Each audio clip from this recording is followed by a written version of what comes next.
દોસ્તો, મારા દાદાજી હરીશચંદ્રે ઘરમાં ઊંટ વૈદાનો ધંધો શરૂ કર્યો છે. એમને ક્યાંકથી 100 વર્ષ જૂની ઘરગથ્થુ ઉપચારની ચોપડી મળી ગઈ છે. બસ એ દિવસથી શરૂ થઈ ગયા.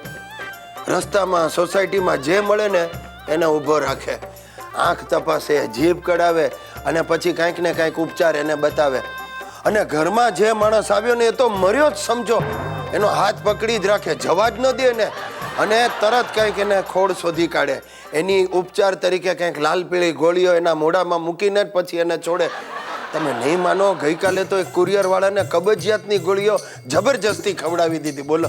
હવે થોડા દિવસ પહેલા મારા બોસ કે કામસર મારા ઘરે આવ્યા. દાદાજી એમની ટાલ જોઈને પહેલા તો એમના માથે 2 વાર હાથ ફેરવ્યો અને પછી જોરથી બોલ્યા, ઝુમરલવા. એટલે બધા ગભરાઈ ગયા. ઝુમરલવાને લીધે જ વાળ ખરે. એટલે બોસ બિચારો કે આ ઝુમરલવા છે શું? એટલે દાદાજીએ એને સાંત્વન આપતા કહ્યું, આ રોગ વારસાગત છે.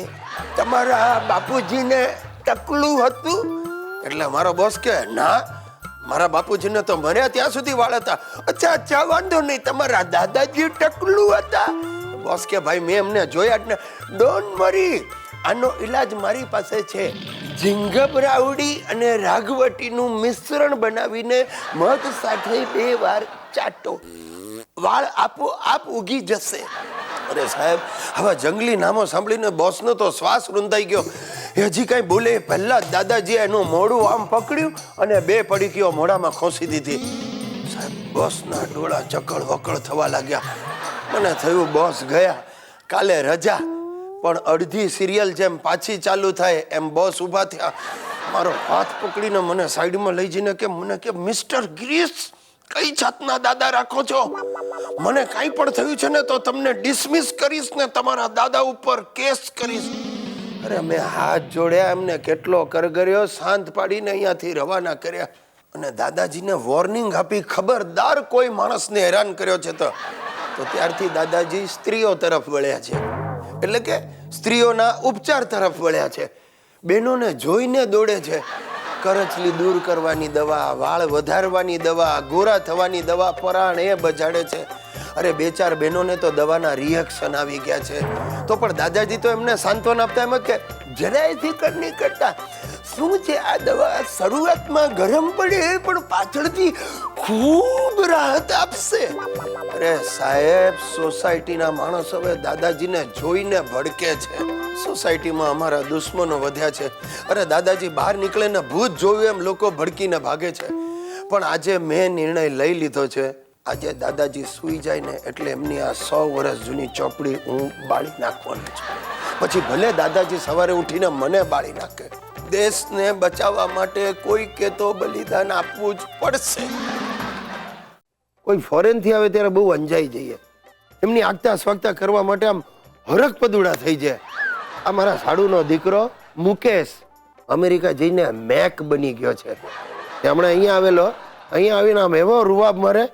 અમદાવાદની ગરમીમાં પણ આમ કોટ પહેરીને જ આખો દિવસ ફર્યા કરે અને બધાને કે I am DW in holiday inn. હવે આ DW એટલે શું ખબર છે? Dishwasher. હરામખોર હોલિડે ઇનમાં વાસણો માંજે છે, પણ અહીંયા આવે ત્યારે oh I only have mineral water.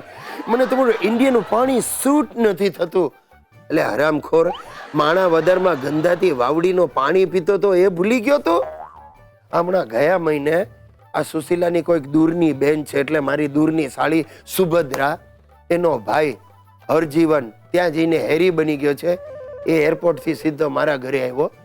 કે ઇટ્સ સો હોટ, તમારા ઘરમાં એસી નથી.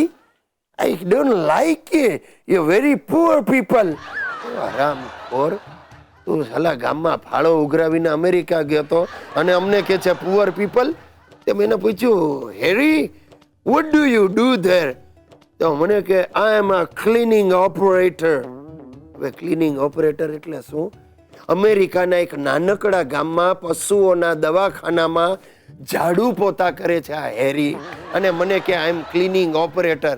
ત્યાં ગાયોના પોદળા ઉપાડે છે ને અહીંયા આવીને કે ઇન્ડિયા ઇઝ સો ડર્ટી. સાહેબ, આવા NRI થી ચેતતા રહેજો. આ NRI એટલે નોટ રિક્વાયર્ડ ઇન્ડિયન.